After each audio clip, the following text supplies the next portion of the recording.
Hello there. Just trying to be sure I'm recording. And welcome back.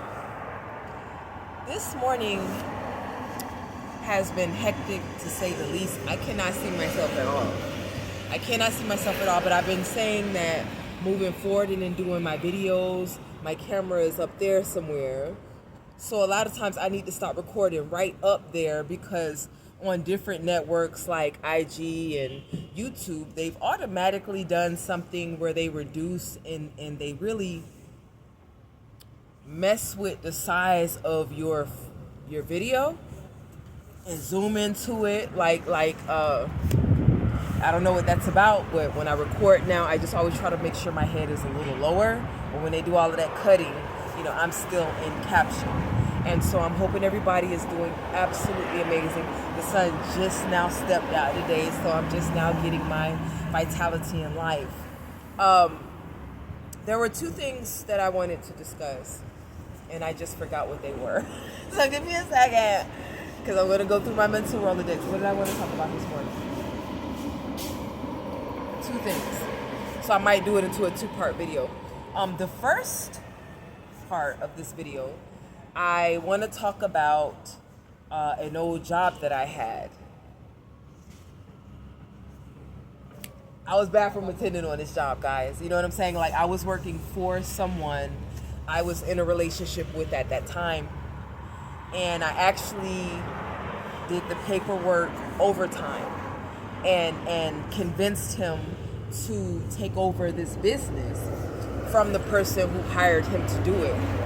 And so there was never an equal measure of investment and upliftment, meaning that if we both started in a certain position, he hired me in that certain position, then you basically network, you use your contacts and the relationships that you build with the staff there to get your woman into a better position in bathroom attending. That never happened, and eventually I was sacrificed so he could carry on. I get more into that on my first channel. I haven't been on that channel on YouTube in so long that what I will have to do is go in and take note of my old name, and you guys can come back and check in the comment section. I'll update my original channel, where if you want more details of that, it's all posted.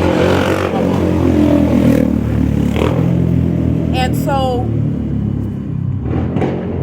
whether I moved up at that time or not, I used to sit in this bathroom and woman after woman after woman would come in and be like, "Are you the singer?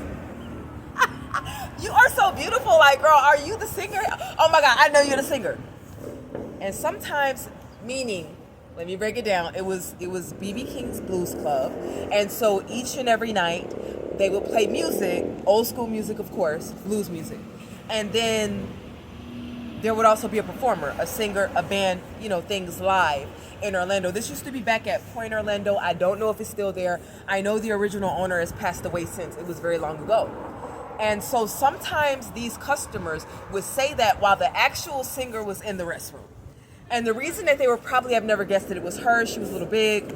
I guess you could say pretty, depending on whose opinion you would be basing that off of, but nobody would just see her and assume that she's a star, right? So I don't know whether that was offensive to her or not. However, one day I was in there and a white girl came in. I remember it as plain as yesterday. She had on all denim. She was beautiful. She was glamorous. And we talked a little bit, and she told me, and it felt divine. It felt like God was speaking through this woman because she spoke with this authority and this certainty, almost like she just knew. Maybe that's the energy I was looking for from home. But she said to me, "Girl, you're not gonna be here long. You're not gonna be here long at all. You'll move on to bigger and better things. Don't even worry about it. God got you." Okay, and so much days I used to keep being asked, "Am I a singer?" So many years. Let's fast forward so many years later. And what it showed me is that sometimes things are divine. And people outside of you can see you, your potential, and your purpose a lot of time better than you do. Okay? And so the persons that were in key positions to push me up, maybe it should have been their obligation to do so. They saw that light and they pushed me down. They tried to bury me. But absolute strangers will tell you the truth. So after a while, it's like they weren't even asking me. They were telling me, you're the singer. You're a singer. You know, like, fuck what you're doing here. This is your divine, at least one of your divine purposes and talents right here. And if you're being overlooked in that way, you need to manifest a whole new life, whole new friends, a whole new relationship, a whole new job, because you're a star. And it only resonated after a long, long time for me, guys. And so right now, I don't know if my singing is perfect. I don't even know if I sound good. You know why? Because people in key positions, even beginning with my very mother, took pride in keeping me and my sister at a time in the dark and sort of removed from our divinity, our own greatness. And after a while, you start to downplay yourself and second guess yourself. So right now, I say I don't know, and I don't even care how I sound. Why? Because I feel it in my mind, body, and soul, and spirit. When I'm singing, I feel free.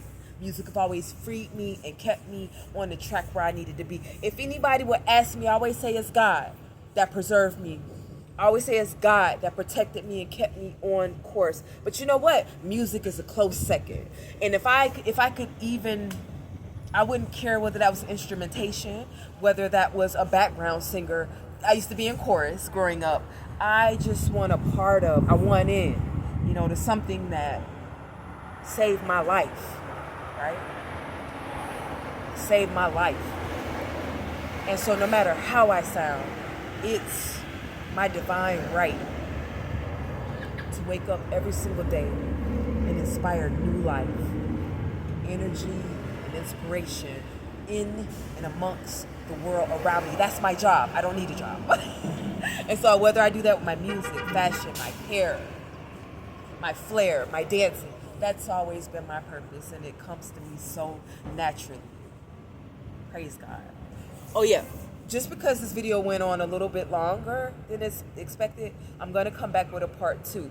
Quiet as it's kept, it's going to be about one of my sisters. Till then.